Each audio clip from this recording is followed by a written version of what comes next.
आज हमने कहा था कि हम इन बीमारियों के मतलब सबसे ज़रूरी चीज़ इनका इल्म है, और इल्म के मतलब 3 मेजर पॉइंट होते हैं, व्हाट, व्हाई एंड हाउ। ये बीमारी क्या है, व्हाट, व्हाई, ये बीमारी क्यों होती है, एंड हाउ, कि इससे कैसे बचना है। हम व्हाट पे बात कर ली, हमने व्हाई पे बात कर ली, आज हम हाउ के ऊपर बात करना चाहते हैं। मैं एक छोटी सी कहानी आपसे शेयर करूंगा। मैं उम्मीद करता हूं कि अगर इसको आप सही तरह से अंडरस्टैंड कर लेंगे तो इंशाल्लाह ताला कैंसर की फ़िलॉसफी आप बहुत बेहतर तरीके से समझ जाएंगे। आज मेरी कोशिश ये है कि इसको सिंपलेस्ट, बिल्कुल सादा तरीन रखा जाए ताकि सब लोग समझ सकें। एक आदमी था जी, उसका बाप ज़िम्मेदार था, एग्रीकल्चर से उन लोगों का ताल्लुक था। उसके बाप दादा एग्रीकल्चर करते थे, ज़मीनों में खेती बाड़ी करते थे, और वो देसी तरीके से करते थे। पुराने ज़माने के लोग थे, बैल चलाते थे खेतों के अंदर, हाथों से अपना काम करते थे, और किसी किस्म का मॉडर्न जो टेक्निक है वो इस्तेमाल नहीं करते, क्योंकि वो मॉडर्न दौर था ही नहीं। वो आदमी फौत हो गया। उसका जो बेटा था उसने अपने बाप वाला प्रोफेशन अडॉप्ट नहीं किया, बल्कि वो पढ़ लिख के ऑफिसर बन गया। अब वो जो बेटा था, उसका जो आगे बेटा पैदा हुआ, तो वो भी ज़ाहिरा मॉडर्न दौर का आदमी था।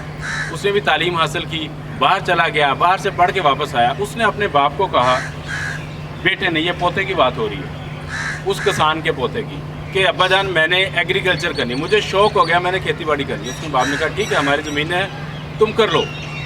उसने कहा कि मैं मॉडर्न टेक्निक्स यूज़ करूँगा, जो जदीद तरीके हैं ज़राअत के वो इस्तेमाल करूँगा। उसने उसके मुताबिक, एक्सपीरियंस नहीं था, किताबें उसने पढ़ी थी एग्रीकल्चर की, और उसने वो अपनी स्टार्ट कर दी, कल्टीवेशन स्टार्ट कर दी। वो उसने जदीद ज़रिए आलात लिए, उसने खाद स्प्रे उनके सहारे लेना शुरू किया। क्या हुआ, और उसने कहा कि जी क्योंकि आप मॉडर्न टेक्निक्स अवेलेबल हैं, लिहाजा मुझे खुद से काम खेतों में जाके करने की ज़रूरत भी नहीं है, ये खुद ही संभाल लेंगे। हाइब्रिड बीज इस्तेमाल किए, उसकी ज़मीन के अंदर जड़ी बूटियाँ उगना शुरू हो गई। उसने कहा इसका क्या हल करना है। वो उसने स्टडी किया, चेक किया, एग्रीकल्चर शॉप पे गया, वहाँ से उसने स्प्रे और खाद दी, और वो स्प्रे करना शुरू कर दी। जड़ी बूटियाँ नहीं मरी, जड़ी बूटियाँ बढ़ना शुरू हो गई। वो एग्रीकल्चर वालों के पास गया, उन्होंने कहा कि कोई मसला नहीं है, ये ठीक हो जाएंगी, तुम मज़ीद स्प्रे और खाद वगैरह का इसके अंदर इस्तेमाल करो। अल्टीमेटली क्या हुआ जी, वो जड़ी बूटियाँ इतना बढ़ गई कि उसकी जो असल फसल थी, जो असल क्रॉप थी, वो सूखना शुरू हो गई। वो बहुत परेशान हुआ, इतनी बड़ी इन्वेस्टमेंट हुई थी। वो फिर एग्रीकल्चर ये जो है पेस्टिसाइड्स वाले, उनके पास गया कि ये मेरी फसल के अंदर तो जड़ी बूटियाँ बहुत ज़्यादा बढ़ गई। उन्होंने कहा जी इसका हम ट्रीटमेंट करेंगे। क्या ट्रीटमेंट होगा? उन्होंने कहा जी आपकी 3 लाख रुपए इसके ऊपर कॉस्ट आएगी, लेकिन हम इसको ठीक कर देंगे। क्या करेंगे? हम पहले ये जो जड़ी बूटियाँ हैं इनके ऊपर हम जहर का स्प्रे करेंगे, ख़ास किस्म का जो जड़ी बूटियों को मारता है। उसके बाद हम इनको काटेंगे, और तीसरे स्टेप के अंदर हम इनको जला देंगे। तो हर स्टेप की एक कॉस्ट है हमारी, 1 लाख रुपया कॉस्ट है। ये आप करेंगे तो आपका खेत ठीक होगा। उसको ट्रस्ट था बहुत ज़्यादा मॉडर्न दौर के ऊपर, तो कहता है ठीक आप कीजिए, मैं इन्वेस्ट करूँगा। उन्होंने उसको स्प्रे किया, उसको काटा, उसको जलाया। जब उसने देखा कि क्या हुआ, तो जड़ी बूटियाँ तो उसकी मर गई और जल गई और ख़त्म हो गई, लेकिन उसकी फसल भी ख़त्म हो गई सारी। फिर वो सर पकड़ के बैठ गया, ये मेरे साथ क्या हुआ, ये मैं क्या कर बैठा। और उसकी जो ज़मीन थी वो भी आइंदा काफ़ी आने वाले अरसे के लिए बंजर हो गई। तो फिर एक सियाना आदमी आया, उसने कहा बेटा ये जो सदियों से चलते आ रहे तरीक़ाकार हैं, जो हमारे देसी तरीके हैं, इन्हीं में फलाह है।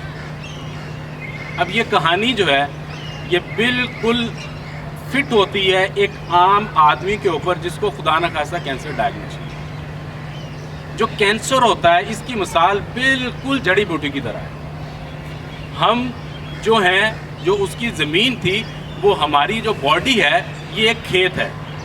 हमारे जो अज़ा हैं, आर्गन हैं, जो वाज़े नज़र आते हैं या जिस्म के अंदर हैं, ये इस खेत में उगने वाली फसल है। जो पेस्टिसाइड वाले हैं वो आज का मॉडर्न मेडिकल सिस्टम है, और जो जड़ी बूटी है वो कैंसर है।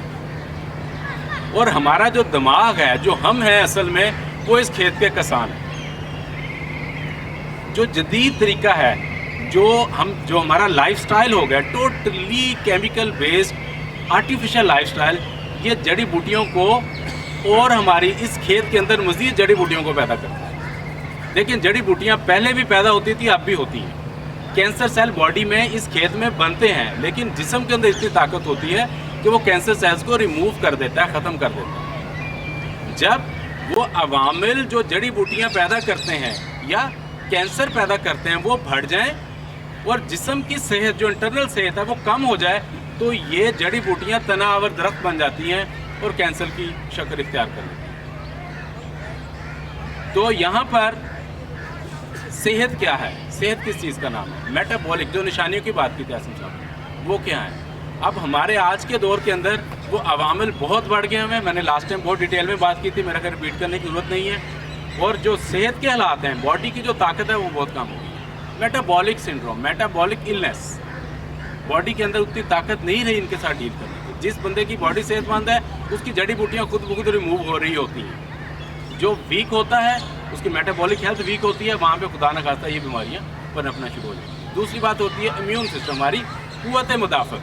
कुव्वत मुदाफ़त ने बुनियादी तौर पे जाके कैंसर को जिस्म से रिमूव करना होता है। जब कुव्वत मुदाफ़त भी कमज़ोर होती है तो तब भी ये हो जाता है। अब उस कहानी की तरह क्या होता है, वो शेर किसी ने कहा था कि मीर भी क्या खूब है, बीमार हुए जिसकी सबब उसी अतार के लौंडे से दवा लेते हैं। हम इस सिस्टम की वजह से बीमार हुए और जब फिर हम उधर जाते हैं। अब मैंने जो आपको इस मिसाल के अंदर बताई थी कि वो जो पेस्टिसाइड वालों के पास गया, जब उसकी जड़ी बूटियाँ बहुत तनावर बन गई। जड़ी बूटी का मसला ये होता है, क्यों तलब किया जाता है? आपसे बहुत से लोग, मुझे यकीन है कि एग्रीकल्चर बैकग्राउंड रखते होंगे या जानते होंगे यकीन बेसिक। जड़ी बूटी वो चीज़ होती है जो फसल की सारी ताकत, एनर्जी और जान ले लेती है, और जो हम उसको प्रोवाइड करते हैं, उसका पानी, खाद, सारी चीज़ें, और जो असल फसल होती है वो कमज़ोर हो जाती है, उसकी खुराक भी ले लेती है। सर गोडी की जाती है वो देसी तरीके से सर, यही गोडियाँ हमने अपने जिस्म की करनी है। बिल्कुल सही कहा जो साहब। तो वो ये कैंसर बिल्कुल ऐसे ही है, ये वो जिस्म में बनने वाला लोथड़ा है जो जिस्म के बाकी खुलियों की सारी एनर्जी खींच लेता है। इसलिए वेट लॉस होना शुरू होता है, कमज़ोरी होनी शुरू हो जाती है। तो उस मिसाल के अंदर वो जो पेस्टिसाइड वालों के पास गया था आदमी, वो अनफॉर्चुनेटली हमारे लोग जब इस सिस्टम के पास जाते हैं, हमारा करंट हेल्थ केयर सिस्टम जिस पे हमारी 100% रिलायंस है, हमारे कैंसर के अस्पताल, ये भी उन जड़ी बूटियों की तरह 3 तरीक़ों से ट्रीट करते हैं कैंसर को। उसको बिल्कुल काटा जाता है, उसको जलाया जाता है, और उसको पॉइजन, उसको जहर दिया जाता है, स्प्रे किया जाता है। ये 3 तरीक़ाकार हैं कैंसर के इलाज के, मैं बताऊँ। जब कोई पेशेंट जाता है, उसको खुदा न खास्ता डायग्नोस हो जाता है कैंसर, वो कैंसर हॉस्पिटल में जाता है, वो कहते हैं जी हम इसको शुआएँ लगाएंगे, उसको जलाएंगे अंदर से, इसको हम कीमोथेरेपी देंगे, वो पॉइजन, वो पॉइजन है। कीमोथेरेपी बेसिकली एक स्लो पॉइजन है जिसका काम उस कैंसर सेल को जाके उसको मारना, उसकी डेथ करना है। और उसके अलावा हम इसको ऑपरेशन करेंगे, हम इसको काटेंगे, सर्जरी करेंगे, जिसको हम कहते हैं सर्जरी, कट, बर्न, ये 3 तरीके हैं। लेकिन वो कैंसर तो अपनी जगह से फर्दर टाइम भी ख़त्म हो जाता है, लेकिन उसके साथ साथ वो फसल भी तबाह हो जाती है। क्योंकि कैंसर क्या है, कैंसर एक जिस्म का ही हिस्सा है, जिस्म के गोश्त का लोथड़ा है। जब उस लोथड़े को आप मारेंगे तो बाकी जो जिस्म का सेल्स है वो भी उसके अंदर बर्न होना शुरू हो जाते हैं। आप देखेंगे वो जब कैंसर डायग्नोस हुआ था तो 100% सेहतमंद आदमी देखने में था, लेकिन जब वो इलाज करवा के आया तो आपको 40 साल का आदमी 70 साल का लगता है, बिल्कुल लागर कमज़ोर हो चुका होता है। बदकिस्मती से इस तरीका का जो इलाज का है, इसके अंदर वो आपने रिमूव तो कर दिया जो अंदर गिल्टी बनी थी अंदर जिस्म के, लेकिन उसकी वजह नहीं ख़त्म की। उसकी बनने की वजह आज तक कोई मेडिसिन ख़त्म नहीं कर सकी, और वो फिर 2, 3, 4 साल के बाद वो फिर निकल आता है बाहर। तो बनने का अमल तो नहीं रुका होता जो जिस्म के अंदर बना था। अब की बार जब कैंसर आता है निकल के, तो फिर या तो वो हाथ खड़े कर देते हैं डॉक्टर्स, या कहते हैं ठीक है इसको फिर ये चीज़ कर लो। तो वो दूसरी ट्रीटमेंट मेजॉरिटी लोग बर्दाश्त नहीं कर पाते। मेजॉरिटी लोग खुदा न खास्ता पहले के अंदर ही उनकी बर्दाश्त से बाहर होता है, लोग एक्सपायर हो जाते हैं। ये अलमिया है, मेरा बताना आपको मकसद है। हम इन बीमारियों को कैजुअल ना लें, इनका अल्लाह ना करे होगी तो हल ना होने के बराबर वाली बात है इस सिस्टम में ख़ास तौर पर। आज हमने ख़बरदार होना है, आज हमने अपनी अपनी फैमिली की सेहत का ख्याल रखना है, उन अवामिल को देखना है, और वो तरीक़ाकार इख्तियार करना है जिसमें कुदरत ने जो हमें निज़ाम दिया है उसके तहत अगर हम चलें तो कैंसर जिस्म में नहीं बनेगा। हमने क्या है कैंसर बात की, गोश्त का लोथड़ा बन जाता है। गोश्त को लौटता है, फिर खून की सप्लाई ले लेता है, जैसे मैंने आपसे डिस्कस किया। इसकी जैसे जिस्म के ऊपर मौके बनते हैं, किसी के जिस्म में वाइट मौका सा बन जाता है ना, ये कुछ नहीं है, बिनाइन होता है। एग्जैक्टली आप समझें कि बॉडी के अंदर ऐसा मौका बन गया, और वो इतना बन गया कि वो बढ़ता रहा बढ़ता रहा बढ़ता रहा, वो इतना बड़ा हो गया कि उसने जड़ें बना ली, और उसने मिसाल के तौर पे फिफड़े में बना था, पूरे फिफड़े के अंदर ही फैल गया, जिगर में बना था, पूरे जिगर में फैल गया। ये असल में कैंसर क्यों होता है वो आमिल हमने डिस्कस की है। उस अवामिल से सबसे पहले अवॉइड करने की ज़रूरत है। हमने पहले नंबर सिगरेट स्मोक की डिस्कस की था। सिगरेट स्मोक से मैं ये नहीं कहूँगा कि सिगरेट छोड़ दें, क्योंकि जो डब्बी पे बनी हुई इतनी बड़ी कैंसर की तस्वीर देख के भी सिगरेट नहीं छोड़ता, तो मेरे ये आपके कह देने से नहीं छोड़ेगा। मैं ये ज़रूर कहूँगा कि स्मोकर से आप अवॉइड कीजिए, क्योंकि जो सेकेंड हैंड स्मोकिंग है वो एक्सट्रीमली टॉक्सिक है।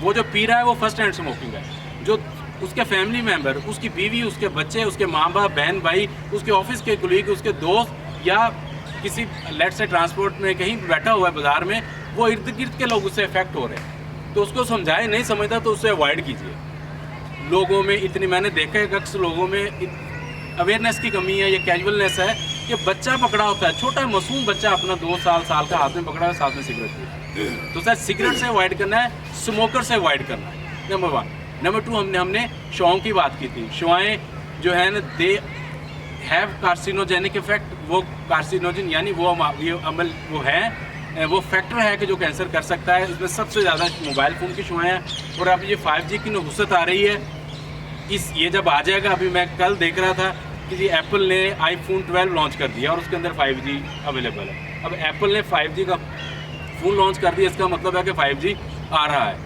5G is extremely toxic, extremely, इस पूरे ज़मीन के लिए, इंसानों के लिए, जानवरों के लिए, चरिंद परिंद, दरख्तों, सब के लिए एक्सट्रीमली टॉक्सिक चीज़ है।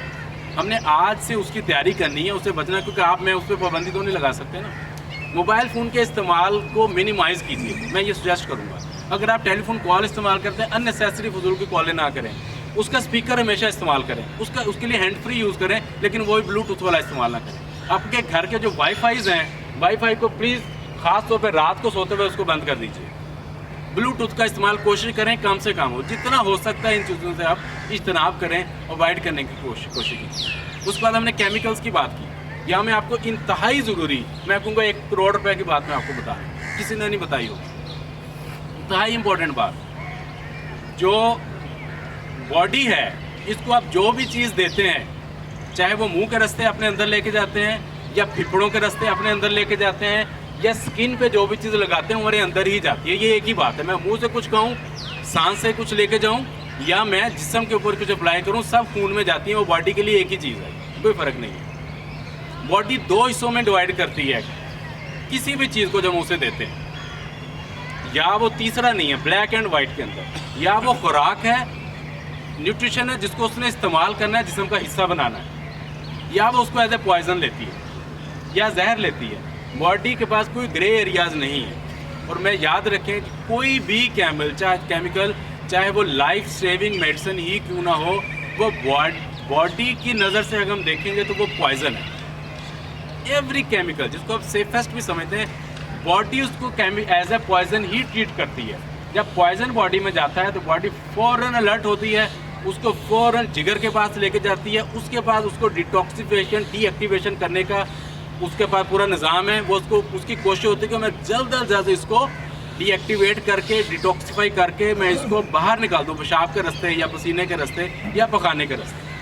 तो चाहे आप मेडिसिन, जब अगर हमारे पास केमिस्ट्री के प्रोफेसर हैं, एग्री करेंगे कि जब भी आप केमिकल लेते हैं तो उसका मेटाबॉलिज्म एक पॉइजनस तरीके से, अल्लाह ने निज़ाम रखा हुआ है अंदर कि अगर इसके अंदर कोई जहर चला जाए तो बॉडी उसको भी प्रोसेस करके जिस्म से निकाल दे। उस निज़ाम के तहत बॉडी मेडिसिन को और हर तरह के केमिकल को ट्रीट करती है। और जब जिस्म पे लगाते हैं, ख़ास तौर पे ये ख़वातीन में लिपस्टिक, प्लीज़ इससे अपने लोगों को मैसेज दीजिए, इससे अवॉइड कर लीजिए।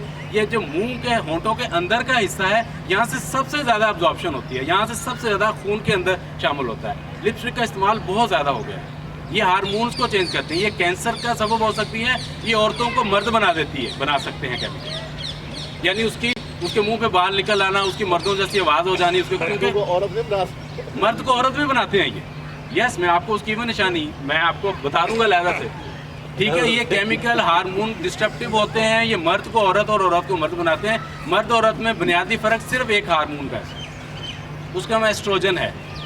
मर्द के अंदर टेस्टोस्टेरोन ज़्यादा होता है, एस्ट्रोजन कम मिकदार में होता है। औरत के अंदर टेस्टोस्टेरोन थोड़ी सी मिकदार में होता है और एस्ट्रोजन ज़्यादा होता है। इस एस्ट्रोजन की वजह से औरत औरत है और मर्द मर्द है।